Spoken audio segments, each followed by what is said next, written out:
Have you ever heard of the Flynn effect? It says that about every 10 years, IQ points raise about three points. So if you look between baby boomers and millennials, you say, well, baby boomers were 1945 to 1965, millennials 1985 to 2005. So 1945 to 2005, 60 years, so max 6 decades, say 18 points. Wow! So now I'm obviously a baby boomer. I'm 58. I was born in 63, graduated high school in 1981.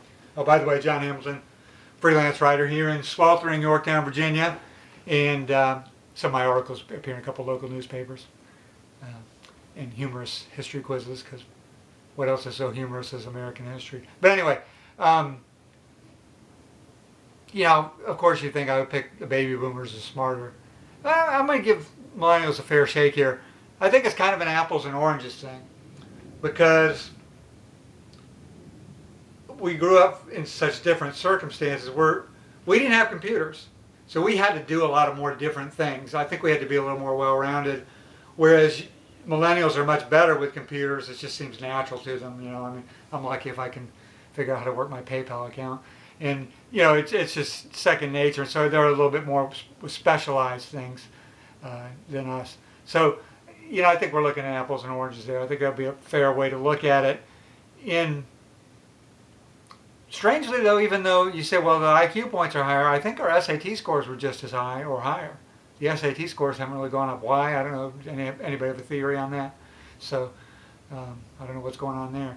But, you know, to tell you, I graduated high school in 1981. I still remember my senior year. They called in 5 of us from our calculus class and said, would you five for your senior year like to be in your own private class as our first computer class? We were like, sure. We get a whole classroom to ourselves, just 5 guys hanging out. We'll just play trash can basketball all day, which we did.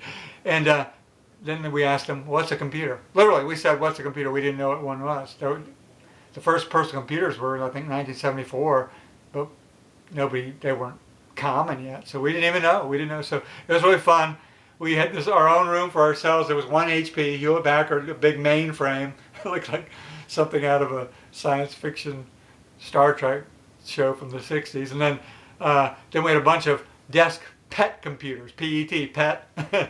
I wish I pictured these because they look like milk cartons or something. They were just so basic. So you'd laugh. It was so funny. But anyway, so we just didn't have that computer knowledge. And like I said, we had to do so many different things. We changed the oil in our cars. We walked both way uphill to school uphill. But whereas, you know, you guys, the millennials, they kind of pick one thing, you know, like C++ programming language, and they just know it really, really well. You know, I'm not saying that all millennials aren't well-rounded either, but to me, that's the best way to describe it. It's not that we're smarter than millennials or millennials are smarter than us. We just have different skill sets. How's that? Okay. Anyway, I'd like to hear your thoughts on it. I did a video yesterday. Are millennials really lazy and motivated? If you want to watch that one.